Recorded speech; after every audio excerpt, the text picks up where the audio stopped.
शांति। ओम शांति शांति शांति। ओम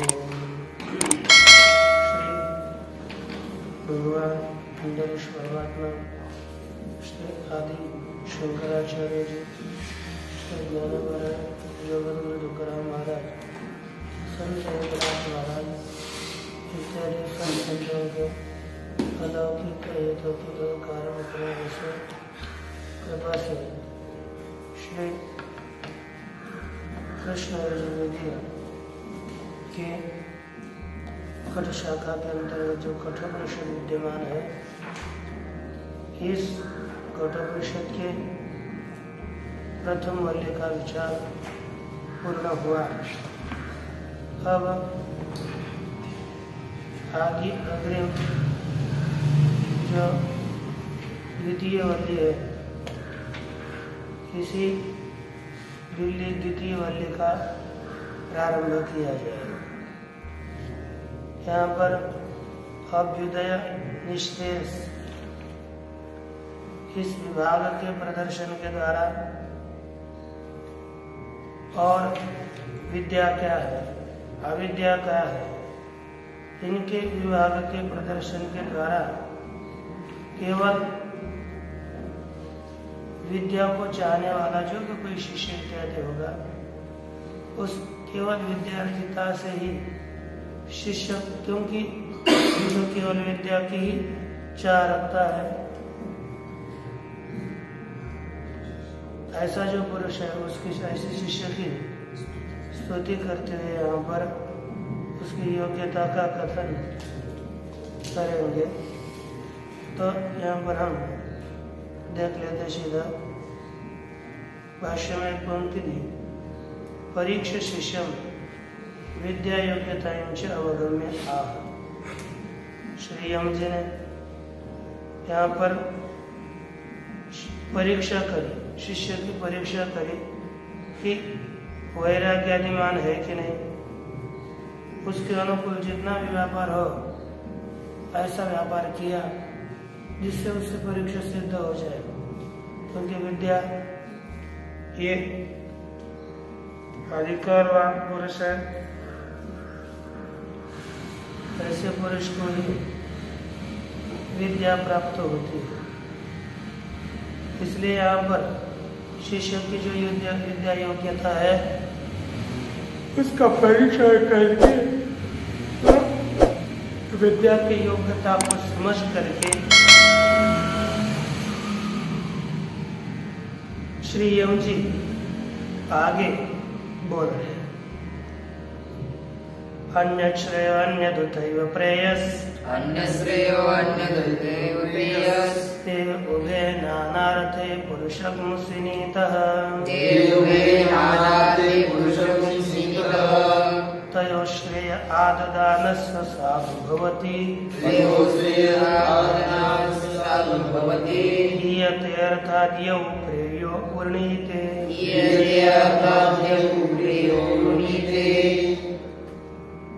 अर्थ देख लीजिए, यहाँ पर कहा कि अन्य श्रेयो अन्य दुतैव प्रेयः,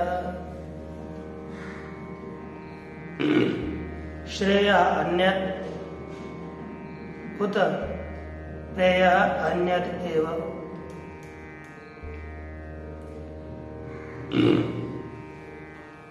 कहा कि श्रेय भिन्न है, अभ्युदय साधन कर्म ऐसा जो श्रेय है वह अलग है, और एक श्रेय है और दूसरा है प्रेय। प्रेय भी अलग है, श्रेय भी अलग है, और श्रेय अर्थात मोक्ष साधन ज्ञान वो अलग है। प्रेय अर्थात उत्कर्ष साधन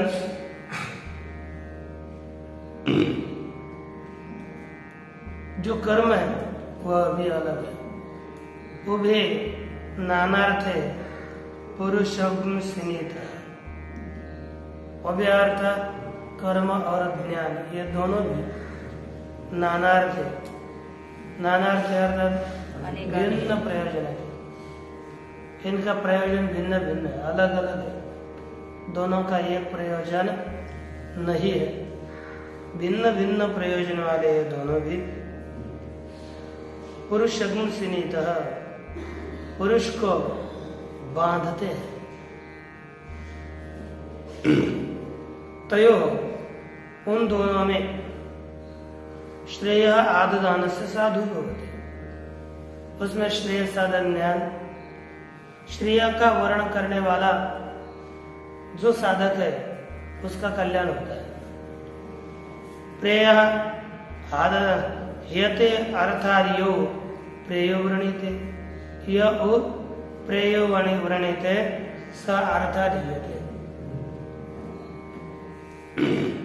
जो प्रेय का वर्ण करता है, प्रेय को चाहता है, वह पुरुषार्थ से च्युत हो जाता है ना। अपने को जो भी अच्छा लगे उसको हम स्वीकार करेंगे तो उसका कल्याण नहीं होता, और जो श्रेय का वर्ण कर लेता है उसका ही वास्तविक कल्याण होता है।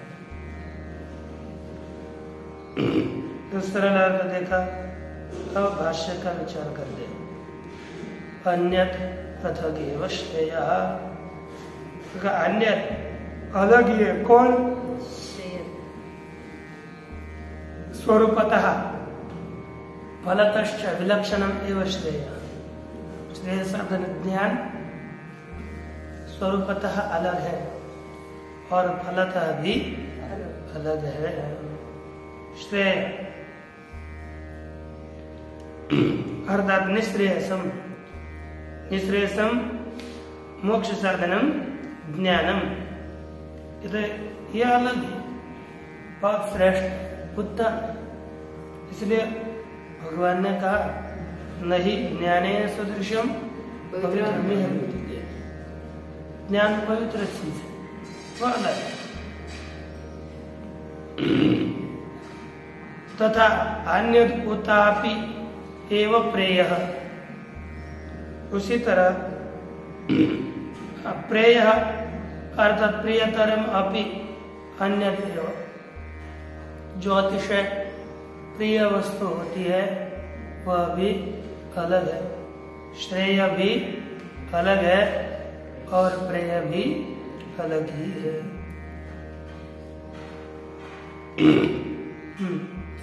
प्रियतरम अपि ते अन्य देव ते प्रेय श्रेयसी उभे नाना, भिन्न प्रयोजने सति पुरुषम अधिकृतम वर्णाश्रमादि विशिष्टम सिनीतः बध्नीतः। ये दोनों भी ये क्या करता है? नानार्थी भिन्न प्रयोजने सति, ये दो श्रेय और प्रेय,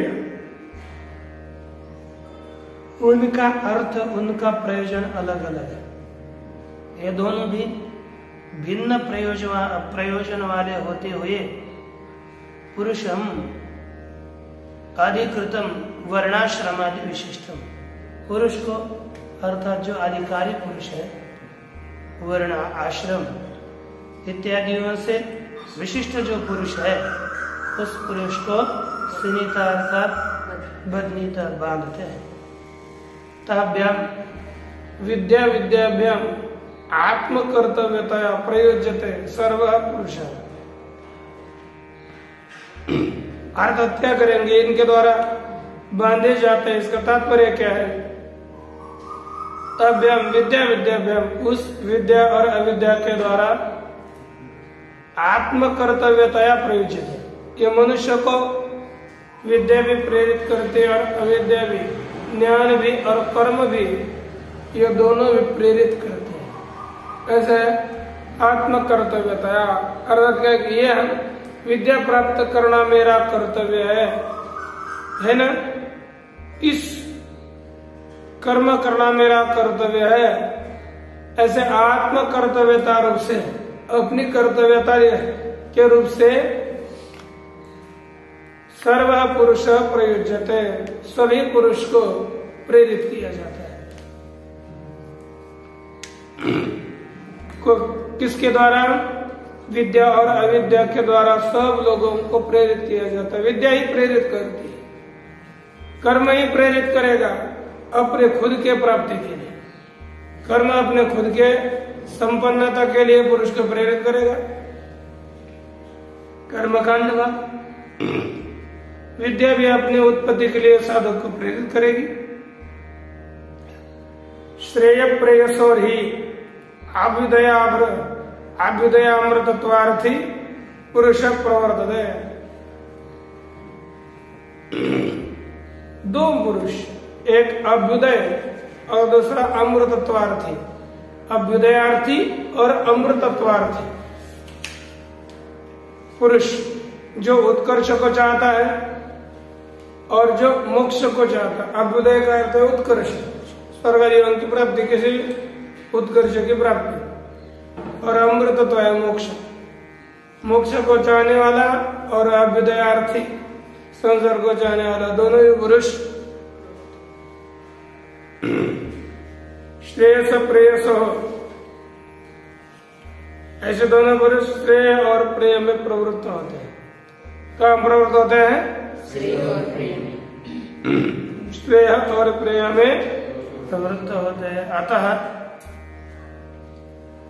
श्रेय प्रेय प्रयोजन को श्रेय प्रेय प्रयोजन कर्तव्यतया ताभ्याम बद्ध इति उच्यते। इसलिए श्रेय और प्रेय, ये जो प्रयोजन है, फल है, उसकी कर्तव्यता से ताभ्याम विद्या विद्याभ्याम बद्ध इति उच्यते। विद्या और अविद्या के द्वारा बद्ध ऐसा पुरुष कहा जाता है। अर्थात विद्या और अविद्या के द्वारा ये बद्ध है ऐसा कहा जाता है। सर्व पुरुष, सभी पुरुष इनके द्वारा बद्ध है ऐसे कहे जाते हैं, क्योंकि विद्या और अविद्या ये दोनों ही मनुष्यों को बांधती है। कि यद्यपि एक पुरुष संबंधी विद्या विद्यारूढ़त्वात् विरुद्धे। अब विद्या ऐसा नहीं है कि जो विद्यावान है वही अविद्यावान भी होगा, ऐसी बात नहीं है। ये दोनों विरुद्ध है। ते अर्थात विद्या विद्ये ते श्रेय प्रेयसी एक पुरुष संबंधिनी। एक पुरुष के साथ क्रमशः तो है, लेकिन एक पुरुष संबंधिनी क्रमशः सर्व पुरुष संबंधिनी है। जब साधक कर्म करता है, अभ्युदय चाहता है आरंभ में, और अभ्युदय उस पुरुष के साथ संबंधित होता है, बाद में विरक्त हो जाएगा, फिर ज्ञान के लिए प्रवृत्त होगा, तब उसके साथ कौन संबंधित होगी? विद्या संबंधित हो जाएगी। टिप्पणी में लिखा है ये श्रेय प्रेयसी 2 नंबर, एक पुरुष संबंधिनी क्रमशः सर्व पुरुष संबंधिनी अपि, क्रम से सभी पुरुषों के साथ संबंधी भी रहते हैं। विद्या विद्या रूपत्वात् विरोधी ही अस्मात्, वो दोनों भी विद्या और अविद्या रूप होने कारण इस कारण से विरुद्ध है।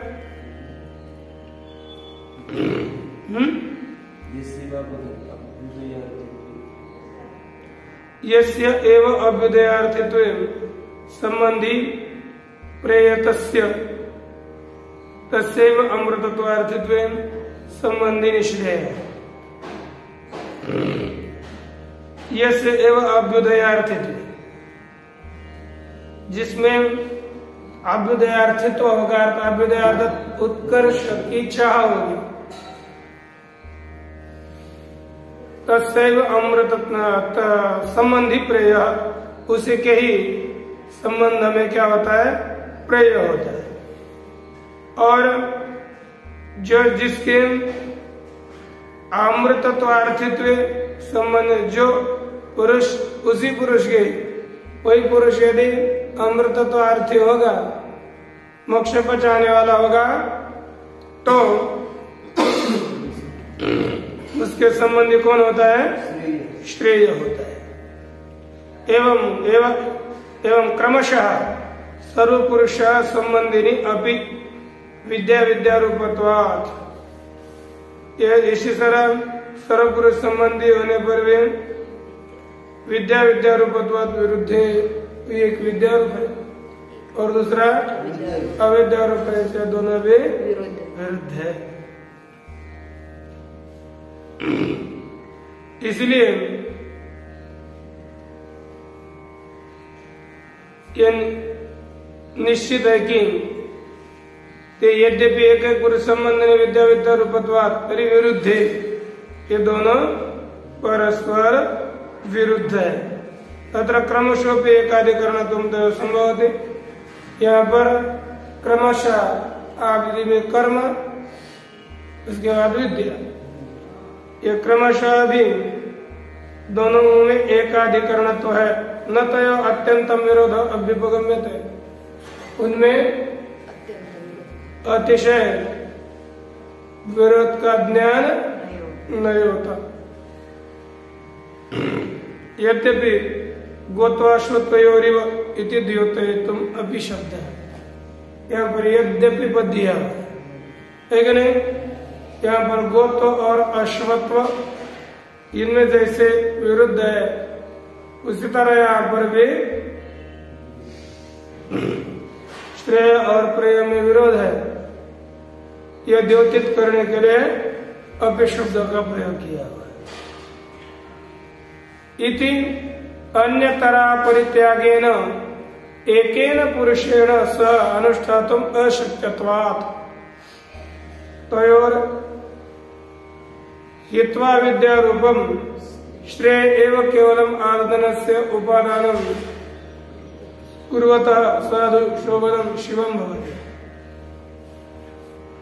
कहा कि इति अन्यतर अपरित्यागेन एकेन, इस तरह इन दोनों में अन्यतर और दोनों में से किसी एक के अपरित्याग के द्वारा, दोनों का नहीं, दोनों में से किसी एक का त्याग न करना, अन्यतर अपरित्याग है ना, दोनों में से किसी एक का परित्याग न होने से पुरुषेण सह अनुष्ठातुम अशक्यत्वात्, पुरुष के द्वारा एक साथ दोनों का अनुष्ठान करना शक्य संभव न होने से तयो अविद्या रूपम प्रेय हित्वा, उन दोनों में श्रेय और प्रेय में जो प्रेय है अविद्या रूप है, उस प्रेय का प्रिय वस्तु का त्याग करें। अपने को जो अच्छा लगता है उसका त्याग करना चाहिए, जो भी अच्छा लगे उसको छोड़ना ही है। तो जो अविद्या रूप प्रेय है उसका त्याग करके श्रेय एवं केवलम आददानस्य, केवल श्रेय का स्वीकार करने वाला जो साधक, उसका आददान से अर्थात उपादानम पूर्वतः स्वीकार करने वाले पुरुष का साधु शोभनम शिवम भवति, उसका साधु कल्याण होता है, अच्छा होता है।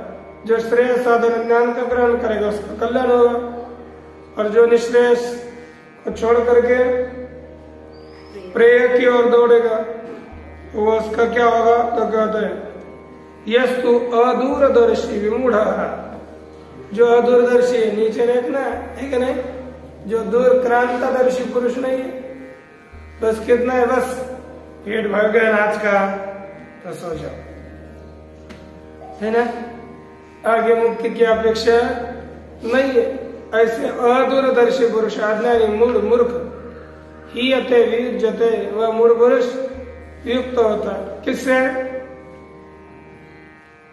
अर्थात अर्थ से, अर्थात कौन सा अर्थ है? ही अते वियुज्यते, अलग होता है, अकस्मात अर्थात अर्थात पुरुषार्थ से अलग होता है। पारमार्थिकात् पुरुषार्थात् प्रयोजनात्, पारमार्थिक पुरुषार्थ और प्रयोजन से अलग होता है।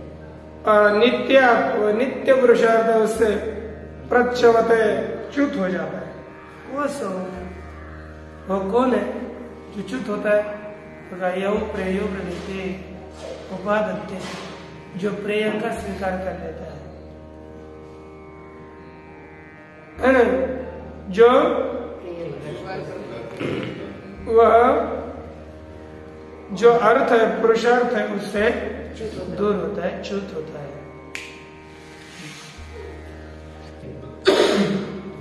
मंत्र का विचार हम आगे देखिए।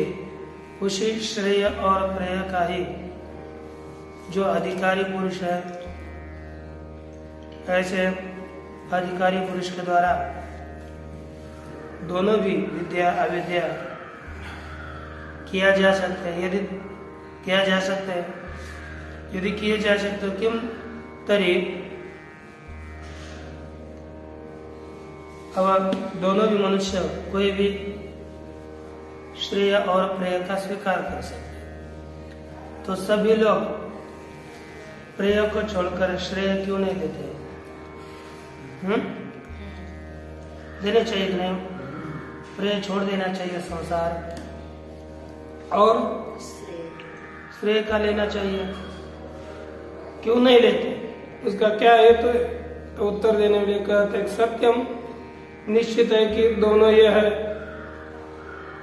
विद्या और विद्या, ये दोनों को भी पुरुष प्राप्त तो कर सकता है, लेकिन फलतः साधनतः मंदमती पुरुष है, उनको फल रूप से और साधन रूप से अशक्य जो मिलित प्रेय और श्रेय है, वही अधिकारी पुरुष को प्राप्त होते हैं। दोनों प्राप्त तो होते हैं, प्राप्त होने के बाद इसके पश्चात भेद होता है, वो कहाँ होता है? अग्रिम मंत्र में दिखा रहे हैं। श्रेयश्च प्रेयश्च मनुष्यमेतस्, तो संपरित्य विनक्ति धीरः, श्रेयो धीरो विप्रेयसो वृणीते, प्रेयो मंदो योगक्षेमात् वृणीते।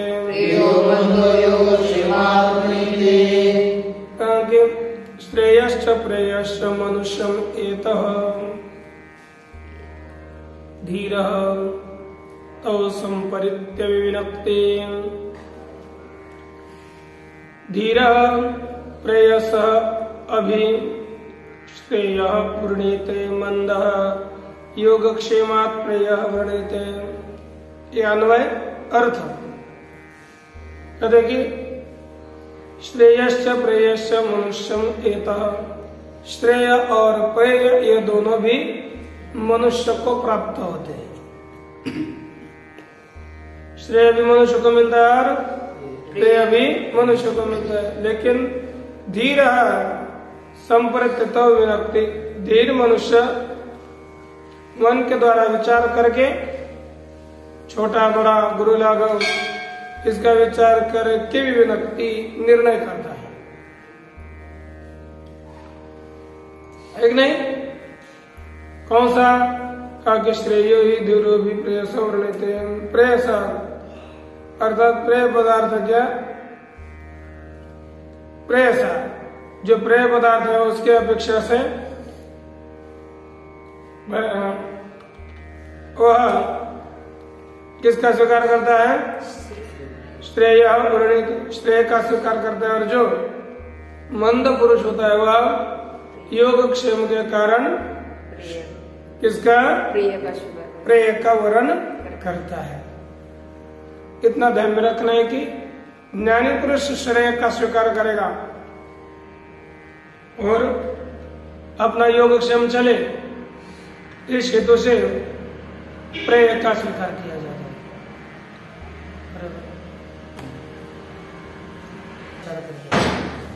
भाष्य में भगवान श्री शंकराचार्य जी कहते हैं कि सत्यम स्वायत्ते तथा साधनतः फलतश्च मंदबुद्धिना दुर्विवेक रूपे सति व्यामिश्रित भूते इव मनुष्यं पुरुषम आ इतः प्राप्नुतः श्रेयश्च प्रेयश्च।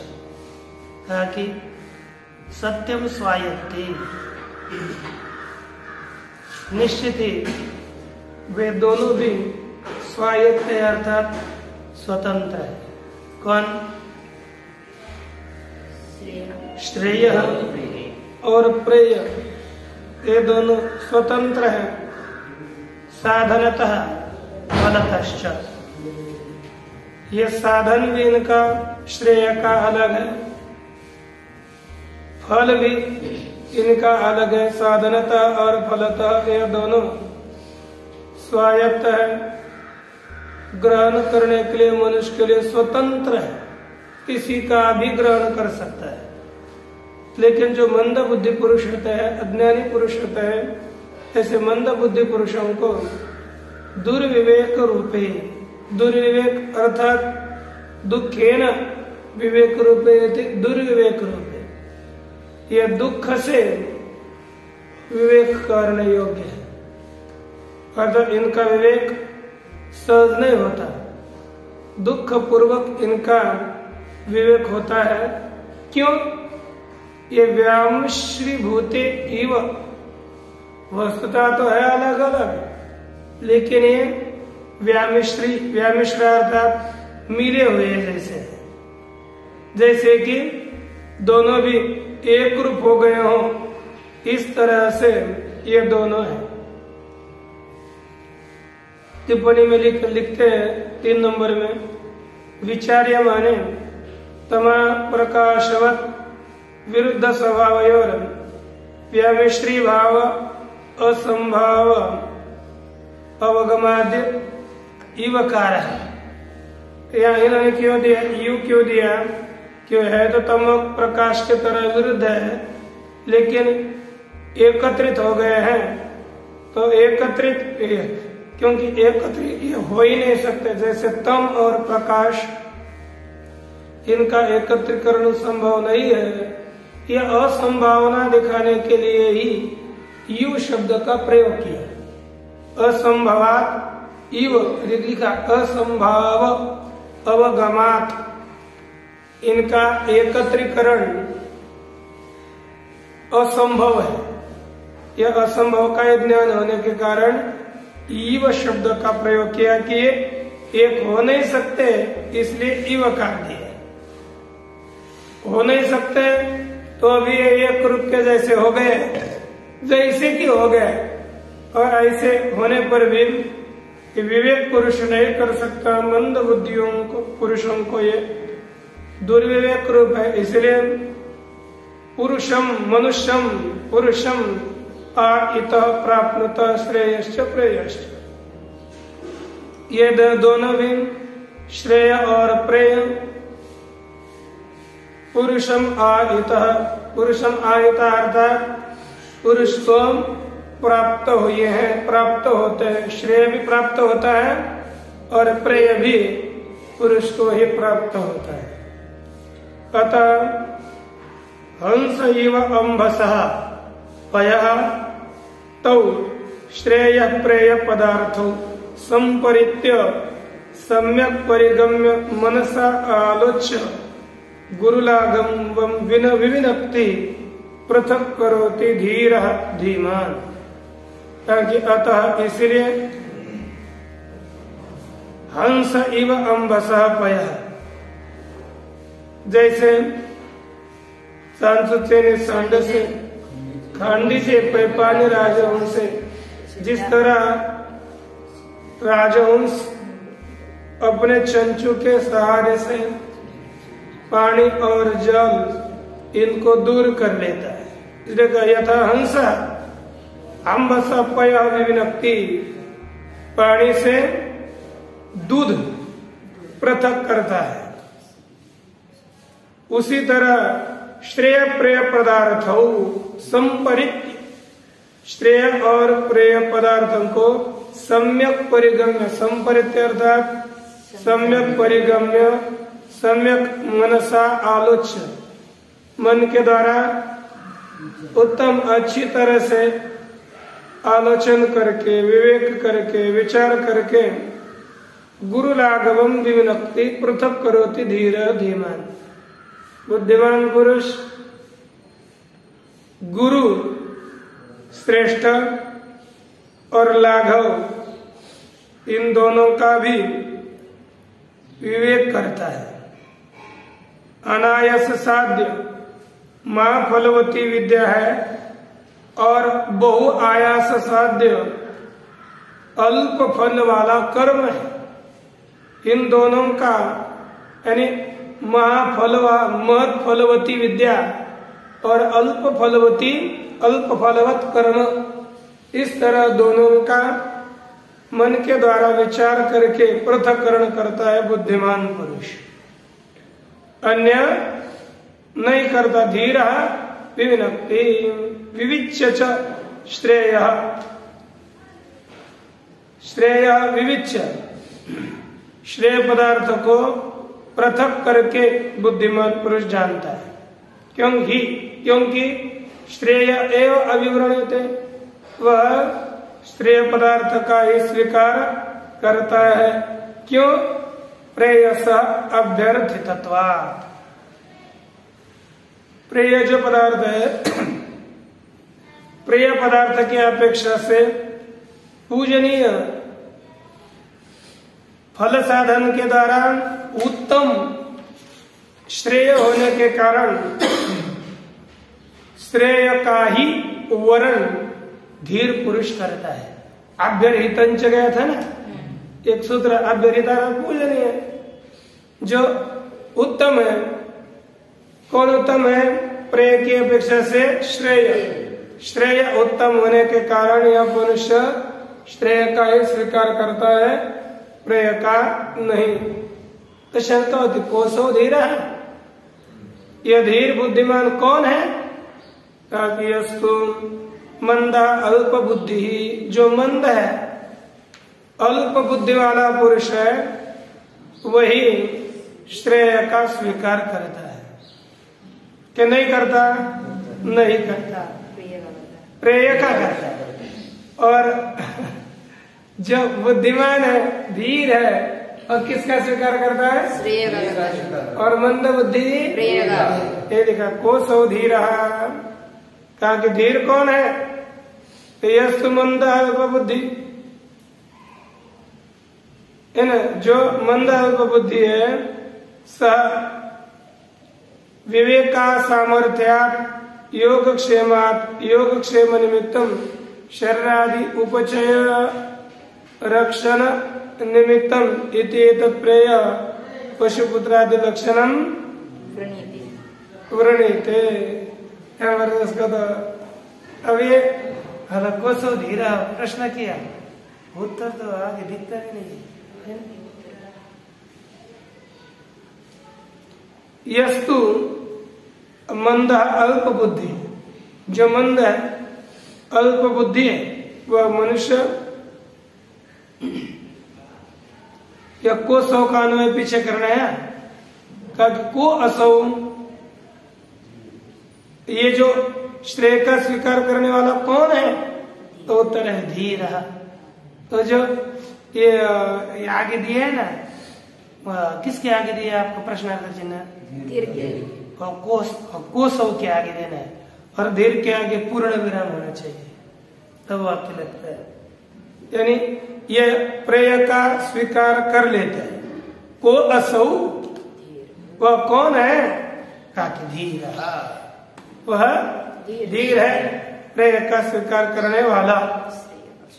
परंतु उसके विपरीत यस्तु श्रेय, यस्तु मंद अल्प बुद्धि, जो मंद अल्प बुद्धिमान पुरुष है वह विवेका सामर्थ्यात् योगक्षेमात् योगक्षेम निमित्तम, विवेक का असामर्थ्य होने से योगक्षेम से अर्थात योगक्षेम निमित्त शरीरादि उपचय रक्षण निमित्तम, शरीर इत्यादि का उपचय बढ़ना, शरीर इत्यादियों का रक्षण करना, तन निमित्तक जो प्रेय है, इति एतत् प्रेय पशु पुत्रादि लक्षणम वृणीते। प्रेय का स्वीकार करता है पशु पुत्रादि रूप जो प्रेय है, उसी प्रेय का स्वीकार करता है कौन? अल्प बुद्धि प्रेय का स्वीकार करता है। अब ये देखिए ये दोनों कैसे हैं, इनका पुनः निरूपण। तूने किसका स्वीकार किया, तू धीर है कि नहीं, इसका वर्णन देखिए।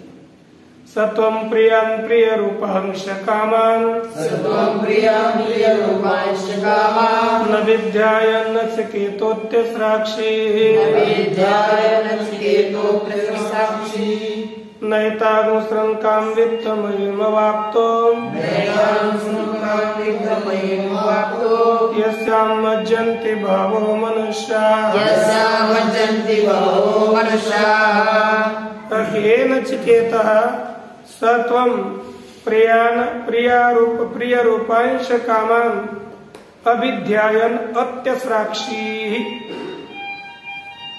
एतां वित्तमयीं शृङ्कां न अवाप्तः, यस्यां बहवः मनुष्याः मज्जन्ते। अर्थ, हे नचिकेता सत्वम, वह तो प्रियान अर्थात प्रिय और प्रिय रूप, जो प्रिय है, जिनका स्वरूप प्रिय ही है, ऐसे कामनाओं को अभिध्यायन, उस कामनाओं का चिंतन करते हुए अत्यस्राक्षी, अत्यस्राक्षी अर्थात उसका तूने त्याग किया। एतां श्रृंकां वित्तमयीं न अवाप्तः, यह जो वित्तमयी श्रृंखला माला है उसको तूने प्राप्त नहीं किया। यस्यां बहवः मनुष्याः मज्जन्ति, जिसमें बहुत लोग डूबते हैं, बस पैसों के लिए ही काम करते हैं, ऐसे इस वित्तमयी श्रृंखला को आपने प्राप्त नहीं किया। भाष्य, सत्वं पुनः पुनः मया प्रलोभ्यमानोपि, वह तो पुनः पुनः वारंवार मेरे द्वारा प्रलोभित किए जाने पर भी प्रियान पुत्रादीन प्रिय रूपांश्च अप्सरा प्रवृत्ति लक्षणान कामान अभिध्याय।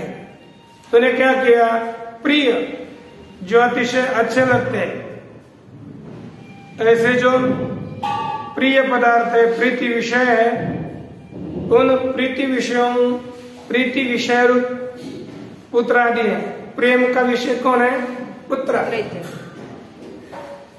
ऐसे पुत्रादियों का पुनः प्रिय रूपान, प्रियम प्रीति विषय रूपम यशाम ते प्रिय रूपातान, और जो प्रिय स्वरूप है, जिनका स्वरूप ही प्रिय है, ऐसे अप्सरा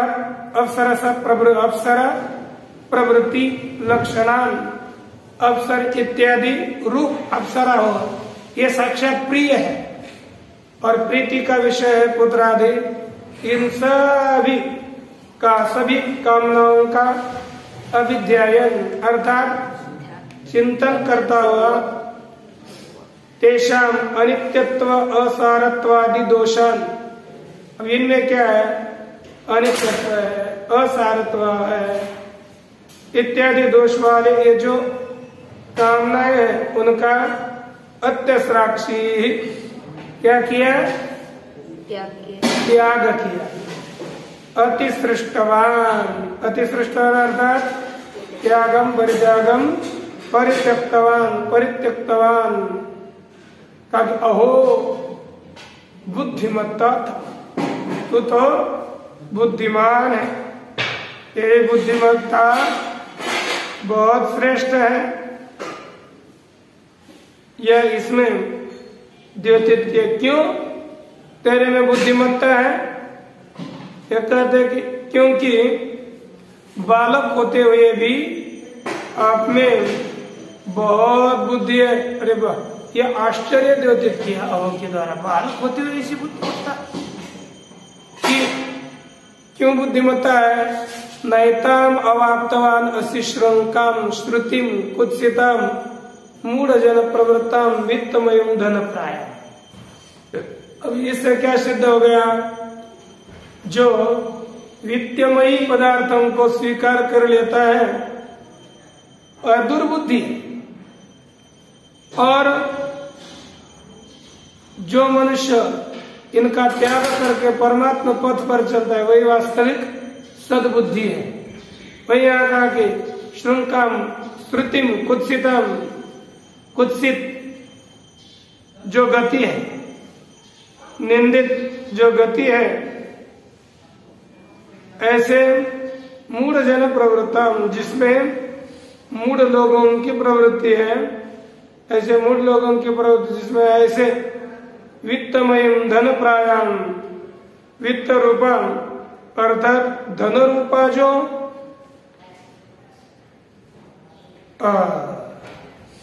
माला है उसका आपने स्वीकार नहीं किया। यस्याम बहवः अनेक मूढ़ा मनुष्य मज्जन्ति, जिस वित्तमय माला में अनेक बहुत मूढ़ पुरुष मग्न होते हैं, ऐसे माला का आपने स्वीकार नहीं किया, इसलिए तेरी बुद्धि महत है, महान है। यह यहाँ पर नचिकेता को बता दिया। बाकी का विषय हम कर देते। ओम।